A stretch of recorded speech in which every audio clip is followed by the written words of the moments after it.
తీన్మార్ మల్లన్నను ఇప్పుడే Congress party suspend చేసింది. ఇది సస్పెన్షన్ లెటరు.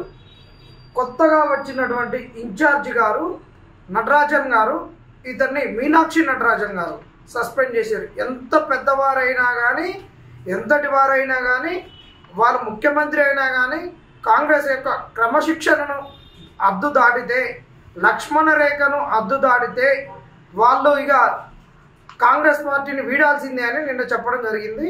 నిన్న చెప్పిందో లేదో ఈరోజు తీన్మార్ మల్లన్నని సస్పెండ్ చేసిరు.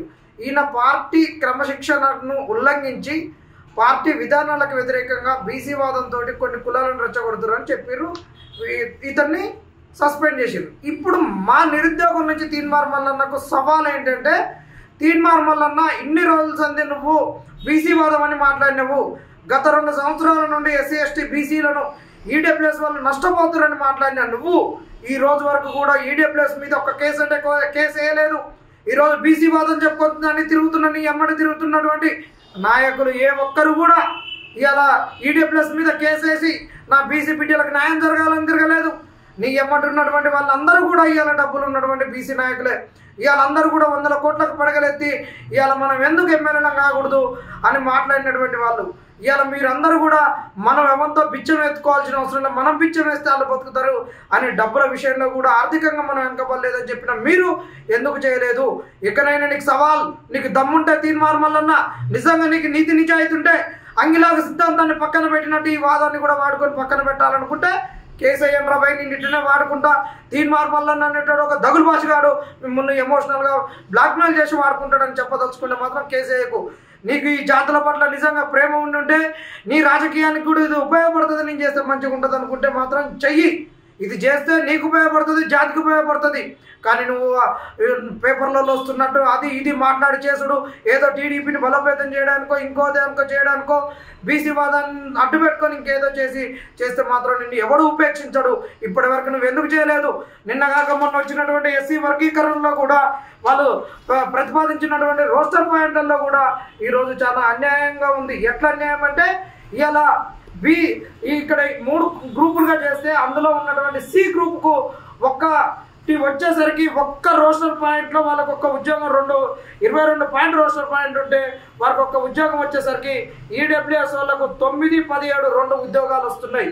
అంటే ఇవాళ సి గ్రూప్లో ఉన్నటువంటి ఎస్సీలు వాళ్ళు సామాజికంగా వివక్షకు గురయ్యి, కుల వివక్షలకు గురయ్యి, వాళ్ళు పెళ్లిళ్ళు చేసుకుంటే కళ్ళ ముందే మొన్న బంటిని చంపినటువంటిది, అంతకుముందు ఇబ్రాహీంపట్నం దగ్గర ఒక యాదవ అమ్మాయిని చేసుకుంటే అమ్మాయిని చంపినటువంటిది, మదకర్లు చంపినటువంటివి, ఎక్కడ పోతే అక్కడ కుల దురాంకారాలు అద్దెలు బీసీల చేత ఎస్సీలు చంపబడుతుంటే మరి ఈ ఎస్సీల పట్ల ఇంత కుల వివక్షత ఉంటే వీళ్ళకన్నా ఎక్కువ ఎకనామికల్గా వెనకబడినటువంటి వాళ్ళు అంత దీన స్థితిలో ఉన్నారా?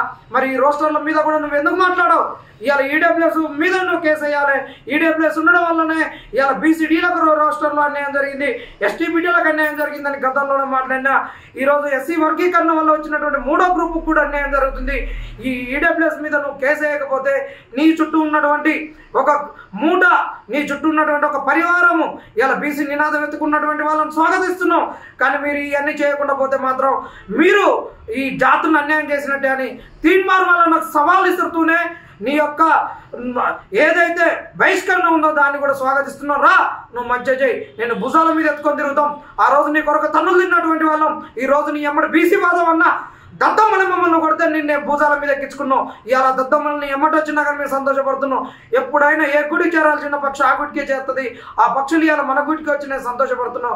కాబట్టి ఖబర్దార్ మల్లన్న, నీకు హెచ్చరికగానే జారీ చేస్తున్నాం. నువ్వు తక్షణమే రేపు సుప్రీంకోర్టులో, హైకోర్టులో ఈడబ్ల్యూఎస్ మీద కేసు వేయాలి, లేకుంటే నువ్వు లంగా దొంగ లఫంగి అని కూడా మేము చెప్పాల్సినటువంటి పరిస్థితి వస్తుంది. అలా రాకముందే నువ్వు ఈ జాతుల ప్రేమను చొరగొనాలని కూడా నీకు చెప్పుకోవడం జరుగుతుంది.